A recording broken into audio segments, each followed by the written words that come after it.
Shao ने जिनफेंग से कहा कि मुझे मेरे घर वापस जाना है, लेकिन जिनफेंग ने कहा कि क्या मैंने तुम्हें जाने की परमिशन दी या नहीं।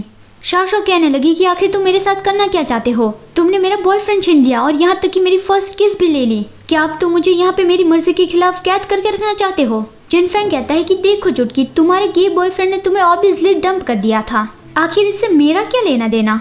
शाओ को रोना आ गया और वो कहने लगी कि तुम ऐसा कैसे कह सकते हो, तुम सच में एक डीमन हो। जिनफेंग उसके कान में विस्पर करता है कि चुटकी, क्या तुम ये भूल गई कि मैं ओरिजिनली एक डीमन हूँ। तो फिर शाओ को याद आ गया कि तो वो मेरा भ्रम नहीं था, ये आदमी तो सच में एक डीमन है। जिनफेंग ने सारी मेड्स की ओर देखा तो फिर मेड समझ गई और वो सब लोग बाहर चली गई। फिर जिनफेंग कहता है कि चुटकी, तुम्हारा एटीट्यूड तो बहुत जल्दी बदलता रहता है, लेकिन यहाँ पे सिर्फ तुम ही एक हो जिसे मेरी ट्रू आइडेंटिटी पता है, तो फिर मैं तुम्हें कैसे छोड़ सकता हूँ।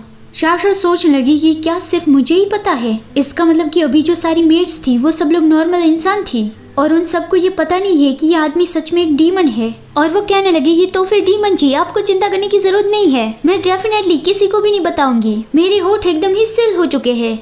जिनफेंग कहता है सिर्फ मरे हुए लोगों के होठ ही बहुत ही टाइटली सील रहते हैं। तो शाओ डरने लगी कि क्या वो मुझे मारने वाला है, मैं तो भी 17 साल की हूँ, मैं इतनी जल्दी नहीं मरना चाहती, मुझे यहाँ से भागने का कोई तो रास्ता ढूंढना ही होगा। हाँ, आइडिया। और वो कहती है कि अब जबकि ऐसी सिचुएशन आ ही गई है तो फिर मुझे भी मेरा सच तुम्हें बताना ही होगा, मैं एक रैबिट गॉब्लिन हूँ। जिनफेंग समझ गया था कि वो झूठ बोल रही है और वो कहता है कि इनफ, चुटकी बकवास करना बंद करो और मुझे सच में बताओ कि तुम सच में कौन हो। तो फिर शाओ उसे बताने लगी कि मेरा नाम आई शाओ है, मैं 17 साल की हूँ और अभी अनएम्प्लॉयड हूँ, मेरा फर्स्ट लव लिंक्यू है और मेरी बेस्ट फ्रेंड है, उसका नाम है लीवान। और वो और भी अपने बारे में बड़बड़ किए ही जा रही थी, लेकिन जिनफेंग ने उसे रोक दिया कि बस करो अब। और वो सोचने लगा कि ये चुटकी तो अपनी जिंदगी और रिलेशनशिप के बारे में ऑनेस्टली मुझे सब कुछ बता रही है, लेकिन मुझे ये नहीं जानना है।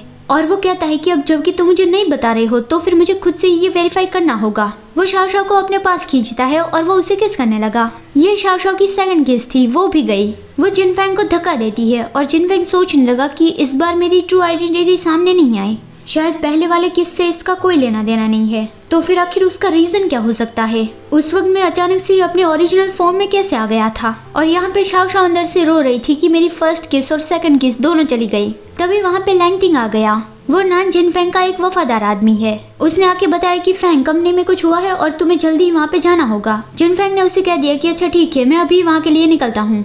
शाओ अभी डरने लगी थी तो फिर वो जिनफेंग को रिस्पेक्ट देके बुलाने लगे कि डीमन जी, क्या अब मैं जा सकती हूँ। जिनफेंग कहता है बिल्कुल भी नहीं, तुम मेरी परमिशन के बिना कहीं पे भी नहीं जा सकती। और वो सोच रहा था कि ऐसा पहली बार हुआ है, मैं एक्सीडेंटली अपने असली रूप में आ गया था और क्या सच में चुटकी के साथ इसका कोई लेना देना नहीं था। लेकिन अभी भी उसे ठीक से पता नहीं चला है, इसलिए उसने शाओ को अपने पास ही रखा है। और यहाँ पे शाओ भी सोच रही थी कि क्या मैंने अपनी पास्ट लाइफ में बहुत बड़े बड़े पाप किए थे। सिर्फ मेरा फर्स्ट बॉयफ्रेंड ये ही नहीं निकला, बल्कि हम दोनों के बीच में जो मिस्ट्रेस आ गया है वो एक डीमन है। अगर मैं ये किसी को बताऊंगी तो कोई मेरा विश्वास भी नहीं करेगा। नहीं, मैं यहाँ पे ऐसे ही बैठ के मौत का इंतजार नहीं कर सकती। अगर वो डीमन यहाँ पे मुझे मारने वापस आ गया तो। वो दरवाजा खोल के बाहर जाने लगी, लेकिन बाहर मेड ने उसे बताया कि मिस, मास्टर ने हमें ऑर्डर दिया है कि उसकी परमिशन के बिना आप कहीं पे भी ना जाए। तो फिर शाओ फिर से अंदर आ गई और सोचती है कि दरवाजे से ऐसे ही मैं बाहर नहीं जा सकती, तो फिर मुझे कोई और रास्ता ढूंढना होगा। और वो खिड़की से भाग गई।